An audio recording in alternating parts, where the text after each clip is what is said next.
Hey, this is Jeff, and this is another episode of Deskies.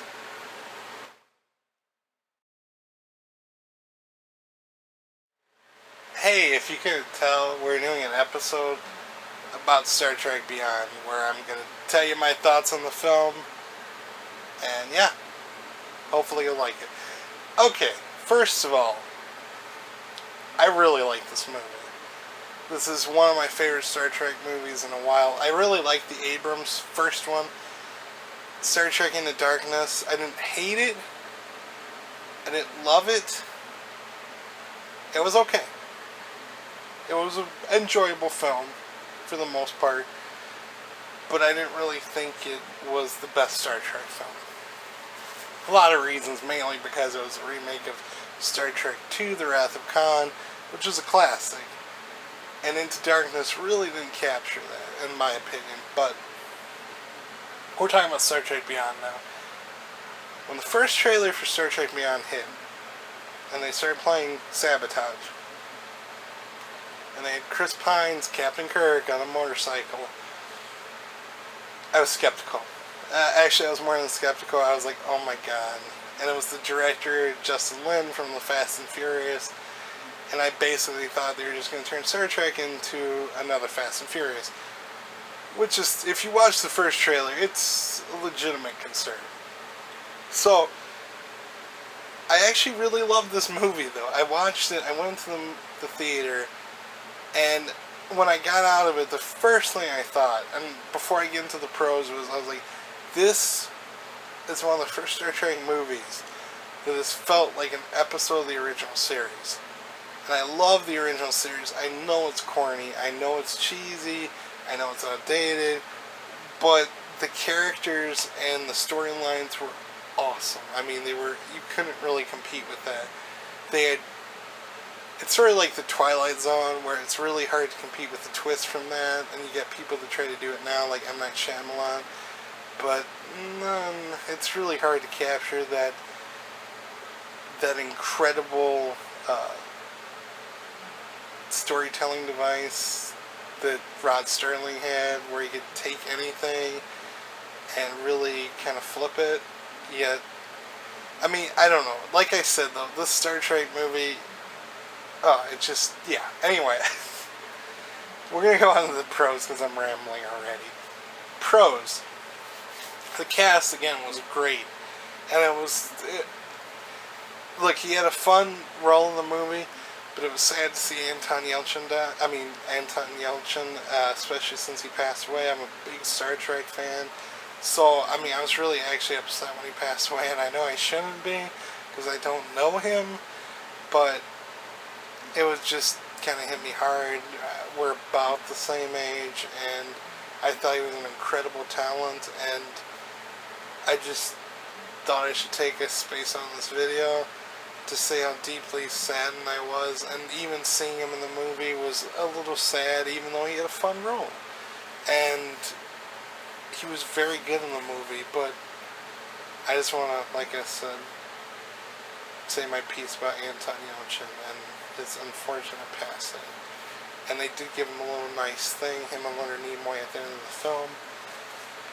So, that aside, the rest of the cast was really good again, and they kind of hit their stride, I think, a little more. Chris Pine felt a lot more like Captain Kirk than he felt in the first two movies. The first two movies of the series was kind of him becoming Captain Kirk, and in this movie he really felt like he was Captain Kirk. And the same was true with a lot of the other characters. Zachary Quinto was able to kind of shine a little more as Spock. I've had fellow Star Trek nerds complain that he was a little too emotional in the movie. He was also hurt in the movie, so that can explain some of his irrational behavior. And even in the original series, he displayed a lot of human characteristics at times, and that was part of his conflict. And you could argue, because this is an alternate timeline, he's embraced his human side more. I'm not really that concerned with that aspect of the movie. I thought it was well done, and I liked Quinto Spock. I like Leonard Nimoy Spock as well, but he did a very good job. Carl Urban They finally gave him enough screen time in this new series to really shine, and he's really good in the movie. He's one of the best parts of the movie. I mean, you could tell he was one of the closest interpretations in the first two movies, but this just solidifies the fact that he was born to play McCoy. And I was very skeptical of his casting choice when they originally cast him in the first J.J. Abrams movie, because he's from New Zealand. I was like, oh my god, they got someone from New Zealand to play a Southern doctor. But he knocked it out of the park, and kudos to him. And I read that he was actually originally considering not returning for Star Trek Beyond after the second movie, because he's a big Star Trek fan himself, and he was a little disappointed in Into Darkness, and Justin Lin managed to persuade him to return, so thank God for that, because he is one of the best parts of the film. And all the rest of the cast does a good job. A lot of them don't necessarily have a lot of screen time, but they make the most of what they have. So that's in the pro column. Another pro is, for the most part, the special effects are solid. There's a few times, like when Kirk's on a motorcycle, where it's a little shaky, but, you know, they actually raise the bar a lot. I like the models they use in a lot of the movies before that, but the special effects that they're using now, it's come to a point where they're well done, and they're essentially just computer models anyway, so they still feel very much like Star Trek, and they're very well done. I might be switching from pros and cons a little bit, because I want to get into a con, and I might switch back into pros depending on the situation. But one of the cons that I have with the movie is that I felt the villain could use a little more motivation. It's not, okay, this is a little tricky situation, because part of the reason I'm jumping to it is it's a little bit of a pro and a little bit of a con for me. They have a kind of a twist regarding the villain, which, spoiler alert in case you haven't seen the movie, just jump like a minute ahead or something. The villain, it's not a major spoiler, but he was actually a captain like 100 years before the U.S.S. Franklin.